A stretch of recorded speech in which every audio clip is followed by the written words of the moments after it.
jour, Eurismaeg dit à son épouse Satana: « Je ne peux plus supporter ta présence. Tu es parmi les Nartes la plus belle des femmes, mais aussi la plus redoutable des sorcières. Tu connais mes pensées avant même qu'elles ne germent dans mon esprit. Cela m'est intolérable. Retourne donc chez tes parents. Et emporte ce que tu voudras. Tout ce qui te tient à cœur dans cette maison est à toi. Je te le donne. Je ne désire que la paix et la solitude, alors va-t'en. » Les grands gestes fracassants d'Eurismaeg n'émeuvent pas du tout Satana. Elle sourit, fière, droite, superbe dans sa longue robe noire. « Comment pourrais-je te désobéir, mon cher mari ? Mais avant de partir, je veux te demander une dernière faveur. J'ai longtemps partagé le sel et le pain des Nartes, tes compagnons, alors permets-moi de leur offrir un festin, un grand festin d'adieu. » Eurismaeg grogne comme un fauve, mais il accepte. Et puis il sort en claquant la porte si fort qu'elle s'effondre dans l'herbe. Alors Satana se met à l'ouvrage. 3 jours durant, elle cuisine des viandes, des coqs, des faisans, des galettes parfumées, des boissons aux herbes rares, des alcools de toutes sortes. Et puis, elle dresse une table magnifique. Et quand tout est prêt pour le festin, les compagnons d'Eurismaeg entrent. Leurs talons ferrés sonnent sur les dalles des grandes salles. Ils rient bruyamment devant les chevreuils dorés, les volailles, devant les cruches de cuivre rebondies qui luisent à la lueur de feux crépitants dans la cheminée. Les serviteurs remplissent les gobelets et chacun prend place autour de la table. Le festin dure 7 jours entiers. Pendant 7 jours, les compagnons d'Eurismaeg bafrent, boivent, chantent et dansent. Et à la fin, la belle Satana aux yeux de braise noire leur dit: « Hommes, maintenant il est temps de rendre hommage à mon époux. Que chacun de vous lui présente une coupe d'alcool comme le veut la coutume des Nartes. » Eurismaeg se dresse en riant et son rire énorme fait trembler les murailles. Les gobelets remplis au ras-bord devant lui s'entrechoquent et il les vide tous.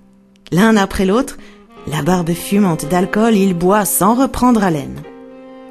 Et à la dernière goutte, Eurismaeg s'effondre ivre-mort dans un fracas de tabourets brisés. Alors ses compagnons prennent congé, félicitant leur hôtesse pour ce banquet glorieux. Voici l'aube du 8e jour.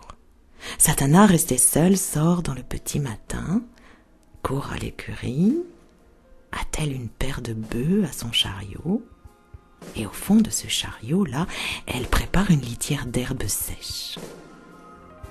Sur cette litière, elle étend un matelas de duvet, et sur le matelas, un tapis précieux. Puis elle va chercher Eurismaeg endormi.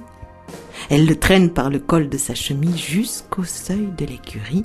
Elle le couche là, dans le chariot, sur le lit moelleux qu'elle vient de faire, et puis elle grimpe à côté de lui. L'attelage s'éloigne en grinçant vers la plaine. Satana, fraîche et paisible avec Eurismaeg, ronflant comme une forge, voyage ainsi jusqu'à midi.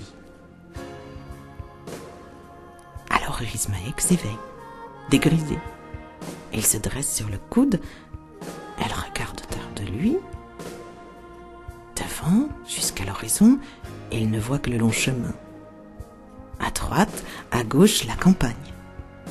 Satana, assise à son côté, fouette de temps en temps les signes des bœufs avec une branche de bouleau. Il saisit son poignet et lui dit: « Mais qu'est-ce que je fais ici? Où allons-nous » Satana, souriante, lui répond sans le regarder: « Eh bien, mon mari, mon tendre époux, aurais-tu donc oublié que tu m'as chassé de ta maison? Alors je m'en vais. Voilà tout. Je m'en reviens chez mes parents. »« Bah, je suis content, » dit Eurismaeg. « Mais explique-moi où tu m'amènes. »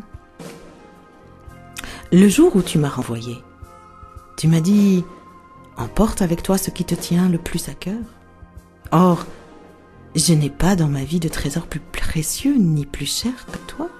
C'est donc toi que j'ai pris, et j'ai laissé tout le reste.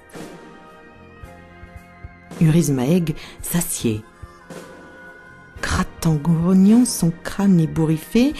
Il secoue la tête et il souria Ah ça, j'ai épousé le diable en personne. Et il embrasse Satana. Et il saisit la branche de bouleau qui sert à conduire les bœufs. L'attelage fait donc demi-tour dans l'herbe haute, le soleil dans le dos. Et Rishmaeg et son épouse Satana rentrent. Et ils rentrent à la maison. Mon histoire est finie. Celui qui la respirera jusqu'au bout de sa vie deviendra un grand sage. Je vous en raconterai d'autres. En attendant, soyez sages et je vous dis à très bientôt.